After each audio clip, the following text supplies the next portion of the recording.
വീഡിയോയിലൂടെ ഞാൻ ഇൻവെസ്റ്റ് ചെയ്തിരിക്കുന്ന ഒരു ആക്റ്റീവ് മ്യൂച്വൽ ഫണ്ടും അതുപോലെ തന്നെ ഒരു ഇൻഡെക്സ് മ്യൂച്വൽ ഫണ്ടും കൂടാതെ ഒരു എക്സ്ചേഞ്ച് ട്രേഡഡ് ഫണ്ടും നിങ്ങൾക്ക് പരിചയപ്പെടുത്തുന്നതിന് പുറമെ ഈ മൂന്നെണ്ണവും തമ്മിലുള്ള വ്യത്യാസവും അതിൻ്റെ ഗുണദോഷങ്ങളുമാണ് എൻ്റെ പോർട്ട്ഫോളിയോയുടെ ഒരു പാർട്ട് നിങ്ങൾക്ക് പരിചയപ്പെടുത്തിക്കൊണ്ട് ചെയ്യാനായിട്ട് പോകുന്നത്.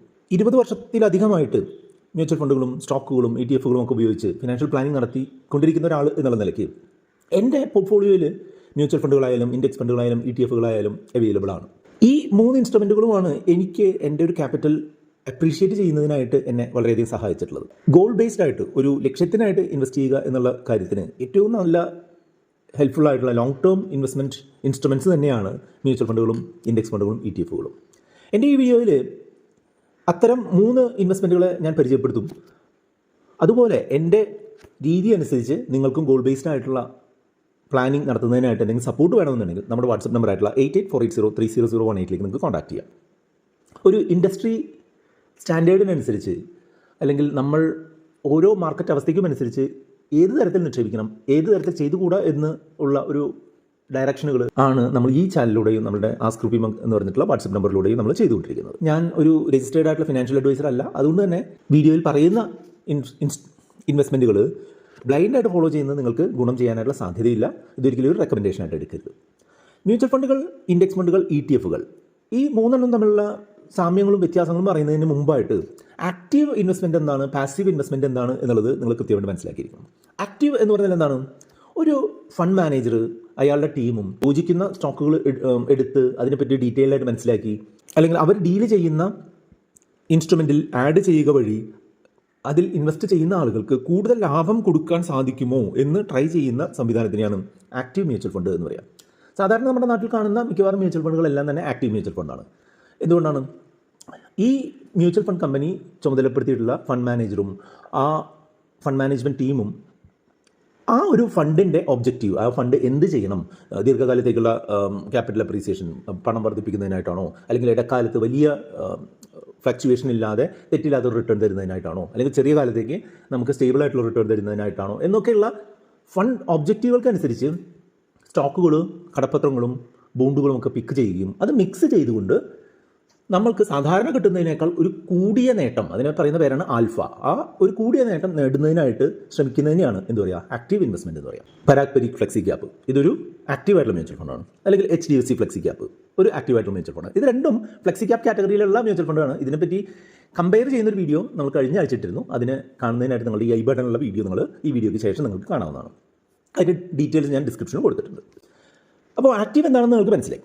ഇനി പാസീവ് മ്യൂച്വൽ ഫണ്ട് എന്താണെന്ന് വെച്ചാൽ നമ്മളുടെ സ്റ്റോക്ക് മാർക്കറ്റിൽ അല്ലെങ്കിൽ ഫിനാൻഷ്യൽ മാർക്കറ്റിൽ റിലേറ്റഡ് ആയിട്ടുള്ള കുറേ സ്റ്റോക്കുകളും അല്ലെങ്കിൽ റിലേറ്റഡ് ആയിട്ടുള്ള കുറേ ബോണ്ടുകളും ഒക്കെ കമ്പൈൻ ചെയ്തിട്ടുള്ള ഒരു സംവിധാനം നിലവിലുണ്ട്. ഉദാഹരണമായിട്ട് പറയുകയാണെങ്കിൽ സെൻസെക്സ്, ബോംബെ സ്റ്റോക്ക് എക്സ്ചേഞ്ചിൻ്റെ സൂചികേനെ പറയുന്ന പേരാണ് സെൻസെക്സ്. മാർക്കറ്റ് ക്യാപിറ്റലൈസേഷൻ അല്ലെങ്കിൽ കമ്പനിയുടെ വിപണി മൂല്യം അനുസരിച്ച് ഏറ്റവും ഉയർന്നു നിൽക്കുന്ന 30 കമ്പനികളുടെ കോമ്പിനേഷനാണ് സെൻസെക്സ്.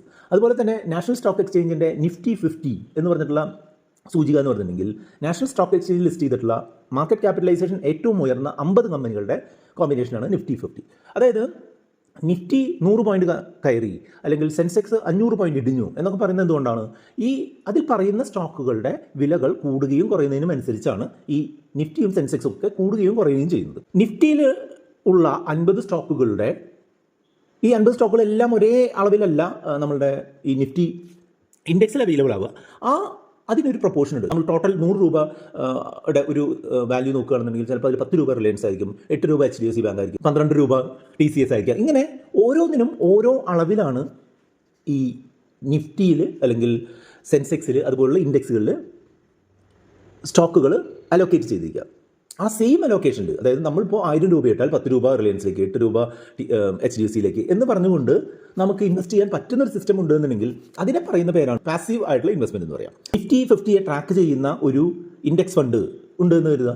നമ്മൾ അതിൽ 10,000 രൂപ നിക്ഷേപിച്ചു കഴിഞ്ഞാൽ നിഫ്റ്റിയിൽ എങ്ങനെയാണോ സ്റ്റോക്കുകൾ അലോക്കേറ്റ് ചെയ്തിട്ടുള്ളത് അതേ അളവിൽ ആണ് നമ്മളുടെ എമൗണ്ട് ഈ നിഫ്റ്റി 50 ഇൻഡെക്സ് ഫണ്ട് വഴി അലോക്കേഷൻ ആവുക. സിമിലർ ആയിട്ടുള്ള സംഗതിയാണ് എന്ത്, ETF എക്സ്ചേഞ്ച് ട്രേഡഡ് ഫണ്ട് എന്ന് പറയും. എക്സ്ചേഞ്ച് ട്രേഡഡ് ഫണ്ടും നമ്മൾ കൊടുക്കുന്ന പൈസ അതാത് പ്രൊപ്പോർഷനിൽ തന്നെ പോകുമെങ്കിലും അത് സ്റ്റോക്ക് എക്സ്ചേഞ്ചിൽ മറ്റ് സ്റ്റോക്കുകളുടെ പോലെ നമുക്ക് ട്രേഡ് ചെയ്യാൻ സാധിക്കുമെന്നതാണ്. അതായത് ഒരു ദിവസം തന്നെ പല പ്രൈസ് പോയിന്റിൽ വാങ്ങുകയും വിൽക്കുകയൊക്കെ ചെയ്യാൻ പറ്റുന്ന ഒരു സംവിധാനമാണ് ETF. അതേസമയം തന്നെ മ്യൂച്വൽ ഫണ്ടുകൾ എന്ന് പറഞ്ഞിട്ടുണ്ടെങ്കിൽ അതാത് ദിവസത്തെ അവസാനത്തെ വില ഏതാണോ അല്ലെങ്കിൽ ആ ദിവസത്തെ NAV എത്രയാണോ അതിനനുസരിച്ച് മാത്രം വാങ്ങാനും വിൽക്കാനും സാധിക്കുന്ന ഒരു ഇൻസ്ട്രുമെൻ്റാണ്. അപ്പോൾ പാസീവ് മ്യൂച്വൽ ഫണ്ട് എന്ന് പറഞ്ഞിട്ടുണ്ടെങ്കിൽ അതിൽ സ്റ്റോക്കുകളും കടപ്പത്രങ്ങളും ഒക്കെ സെലക്ട് ചെയ്യപ്പെടുന്നത് അതുമായിട്ട് ബന്ധപ്പെട്ട ഇൻഡെക്സിൽ എങ്ങനെയാണോ സ്റ്റോക്കുകൾ അറേഞ്ച് ചെയ്തിട്ടുള്ളത് അതിന് അനുസരിച്ചാണ്. അതിൽ ഫണ്ട് മാനേജർക്ക് യാതൊരുവിധ റോളും ഇല്ല എന്നുള്ളതാണ്.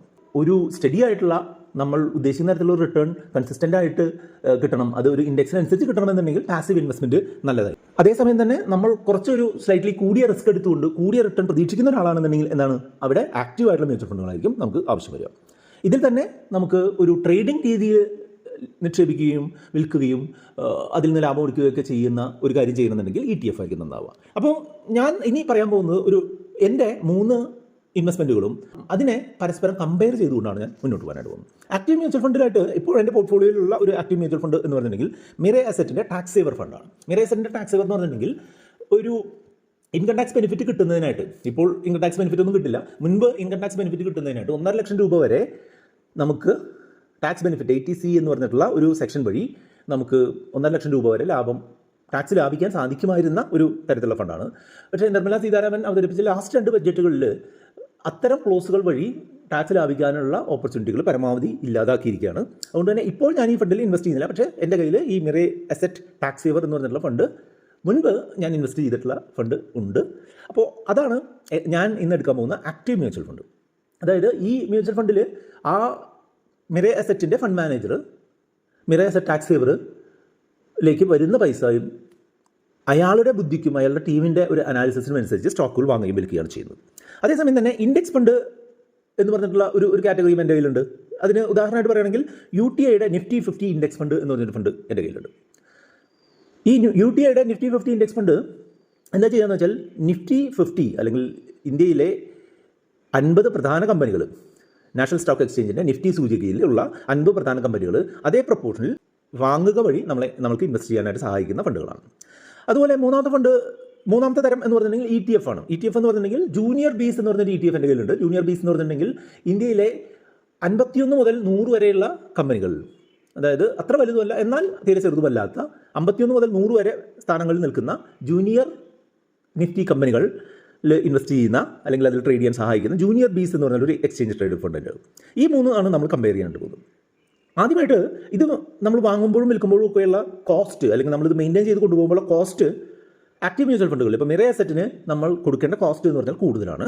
ഇൻഡെക്സ് മ്യൂച്വൽ ഫണ്ടുകളിൽ കുറവായിട്ടാണ് കണ്ടിട്ടുള്ളത്. ETF കൂടുതൽ സമയം വാങ്ങുകയും വിൽക്കുകയും മെയിൻറ്റെയിൻ ചെയ്യുകയോ ചെയ്യുമ്പോൾ അതിന് ഈ ഇൻഡെക്സ് മ്യൂച്വൽ ഫണ്ടുകൾ കുറച്ചൊരു കൂടുതൽ വരുന്നത് കണ്ടിട്ടുണ്ട്.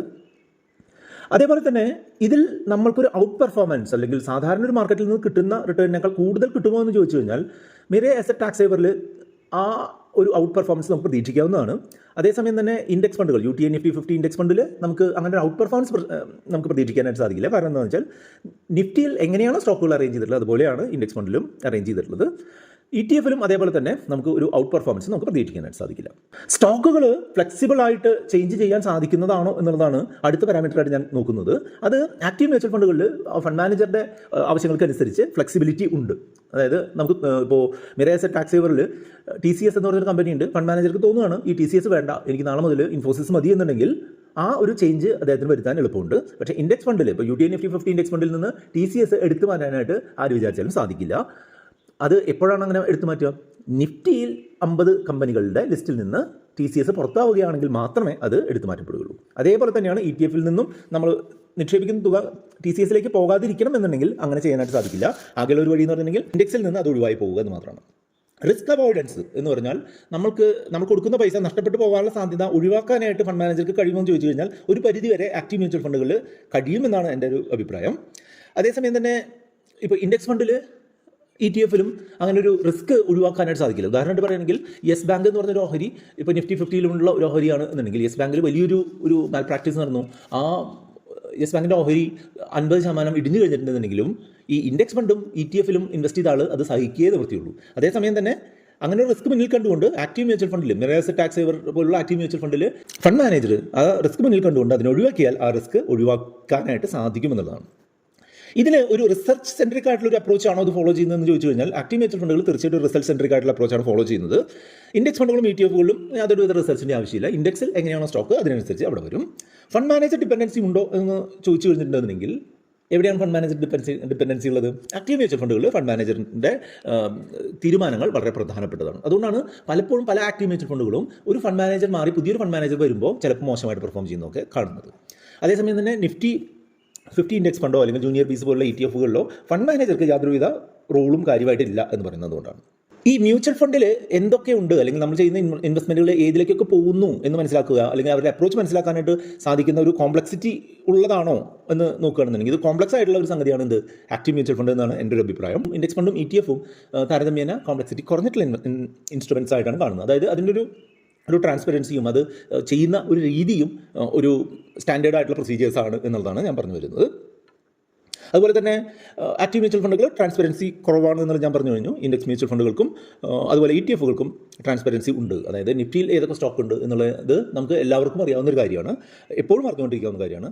അതേസമയം തന്നെ ആക്റ്റീവ് മ്യൂച്വൽ ഫണ്ടുകളിൽ ഒരു പീരിയോഡിക് ആയിട്ടാണ് അതിൻ്റെ ഫുൾ പോർട്ട്ഫോളിയോ നമുക്ക് മനസ്സിലാക്കാൻ സാധിക്കുക. പോർട്ട്ഫോളിയോയിലെ ചേഞ്ചസും ഫുഡ് പോർട്ട്ഫോളിയോ ഒക്കെ മനസ്സിലാക്കാൻ സാധിക്കുക ഒരു പീരിയോഡിക് കാർഡാണ്. പക്ഷേ പ്രധാനപ്പെട്ട പോർട്ട്ഫോളിയോ ഐറ്റംസ് എപ്പോഴും അവൈലബിൾ ആയി കണ്ടിട്ടുമുണ്ട്. അതുകൊണ്ട് തന്നെ ട്രാൻസ്പെറൻസി ആക്റ്റീവ് മ്യൂച്വൽ ഫണ്ടുകളിൽ താരതമ്യേന കുറവാണ്. പ്രൈസ് ചേഞ്ച് നടക്കുന്നത് ആക്റ്റീവ് മ്യൂച്വൽ ഫണ്ടുകളിലും ഇൻഡെക്സ് ഫണ്ടുകളിലും എല്ലാ ദിവസത്തിൻ്റെയും അവസാനമാണ് പ്രൈസ് ചേഞ്ച് ആവുന്നത്, അല്ലെങ്കിൽ NAV ചേഞ്ച് ആവുന്നത് ഓരോ ദിവസത്തിൻ്റെയും അവസാനമാണ്.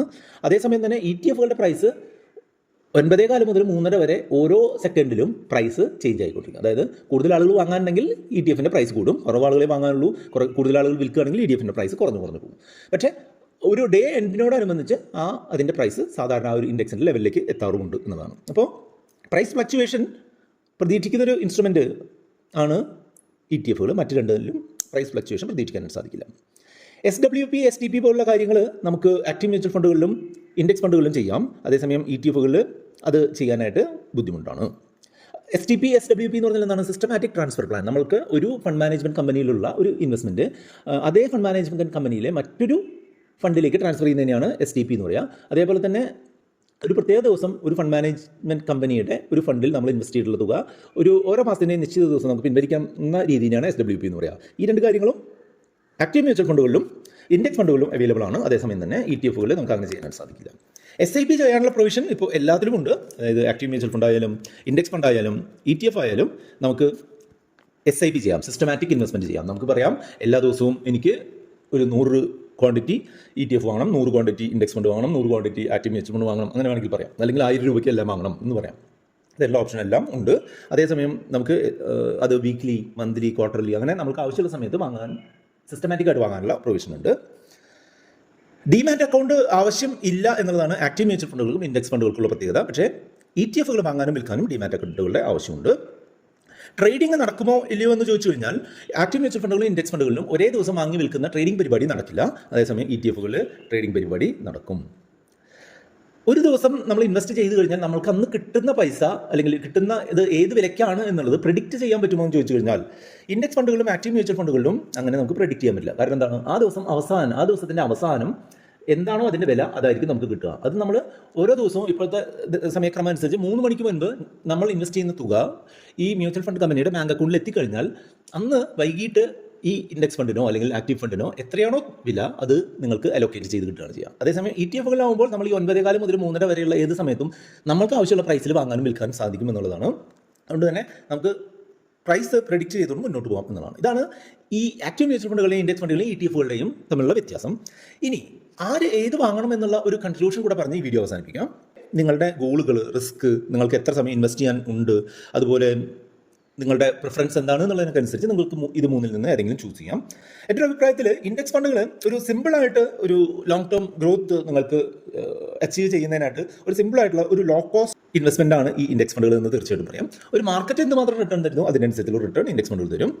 അതേസമയം തന്നെ ഒരു ആക്റ്റീവായിട്ടുള്ള മ്യൂച്വൽ ഫണ്ട് എന്ന് പറഞ്ഞിട്ടുണ്ടെങ്കിൽ സാധാരണ മാർക്കറ്റ് തരുന്നതിനേക്കാൾ ഒരു ഉയർന്ന റിട്ടേൺ പ്രതീക്ഷിച്ചുകൊണ്ട് നല്ലൊരു ഫണ്ട് മാനേജ്മെൻറ്റ് കമ്പനിയെ, നല്ലൊരു ഫണ്ട് മാനേജറെ നമ്മൾ വിശ്വസിച്ചുകൊണ്ട് നമുക്ക് നിക്ഷേപിക്കാൻ, ഒരു ഉയർന്ന റിട്ടേണിന് വേണ്ടി നിക്ഷേപിക്കാനായിട്ട് നമുക്ക് ഈ ആക്റ്റീവ് മ്യൂച്വൽ ഫണ്ട്സ് സഹായിക്കും. ETF-കൾ എന്ന് പറഞ്ഞിട്ടുണ്ടെങ്കിൽ എൻ്റെ ഒരു അഭിപ്രായത്തിൽ ഒരു ട്രേഡിങ്ങുമായിട്ട് ബന്ധപ്പെട്ട് അല്ലെങ്കിൽ സ്റ്റോക്ക് ട്രേഡിങ്ങുമായിട്ട് ബന്ധപ്പെട്ട് ആക്റ്റീവായിട്ട് നിൽക്കുന്ന ആളുകൾക്ക് ഉള്ള ഒരു ഇൻസ്ട്രുമെൻ്റ് ആയിട്ടാണ് എനിക്ക് മനസ്സിലാവുന്നത്. അതായത് നിങ്ങൾക്ക് ഡേ ട്രേഡിംഗ് നടത്തുക, അല്ലെങ്കിൽ ഉള്ള ETF പ്ലഡ്ജ് ചെയ്തുകൊണ്ട് മറ്റ് ട്രേഡുകൾ നടത്തുക, അല്ലെങ്കിൽ ഓപ്ഷൻസുമായിട്ട് ബന്ധപ്പെട്ടുള്ള കാര്യങ്ങൾ ചെയ്യുക. അങ്ങനെയുള്ള കാര്യങ്ങൾക്കൊക്കെ ആണ് കൂടുതൽ ETF യോജിക്കുക എന്നുള്ളതാണ്. ഒരു സാധാരണ ഇൻവെസ്റ്ററെ സംബന്ധിച്ചിടത്തോളം ഇൻഡെക്സ് ഫണ്ടുകളോ ആക്റ്റീവ് ഫണ്ടുകളോ ആയിരിക്കും നന്നാവുക. പക്ഷേ ഒരു ട്രേഡർ മൈൻഡ് സെറ്റുള്ള ഒരാളെ സംബന്ധിച്ചിടത്തോളം ETF നന്നായിരിക്കുക. ഈ 3 കാര്യങ്ങളും യൂസ് ചെയ്യുന്ന ഒരാൾ എന്നുള്ള നിലയ്ക്ക് ഈ 3ഉം ഒരു പ്രത്യേക അനുപാതത്തിൽ ഇൻവെസ്റ്റ് ചെയ്തുകൊണ്ട് മുന്നോട്ട് പോയാൽ വളരെ മികച്ച റിട്ടേൺ കിട്ടുമെന്നുള്ളത് എനിക്ക് അനുഭവമുള്ളതാണ്. ആ ഒരു രീതിയിലാണ് ഞാൻ എൻ്റെ ഗോൾ ബേസ്ഡ് ഫിനാൻഷ്യൽ കാര്യങ്ങൾ പ്ലാൻ ചെയ്തുകൊണ്ടിരിക്കുന്നത്. അത്തരമൊരു സപ്പോർട്ട് നിങ്ങൾക്ക് വേണമെന്നുണ്ടെങ്കിൽ നമ്മുടെ വാട്സ്ആപ്പ് നമ്പർ ആയിട്ടുള്ള 8848030018 നിങ്ങൾക്ക് കോൺടാക്ട് ചെയ്യാം. വീഡിയോ ലൈക്ക് ചെയ്യാനും കമൻറ്റ് ചെയ്യാനും കൂടുതലും ഷെയർ ചെയ്യാനും മറക്കരുത്.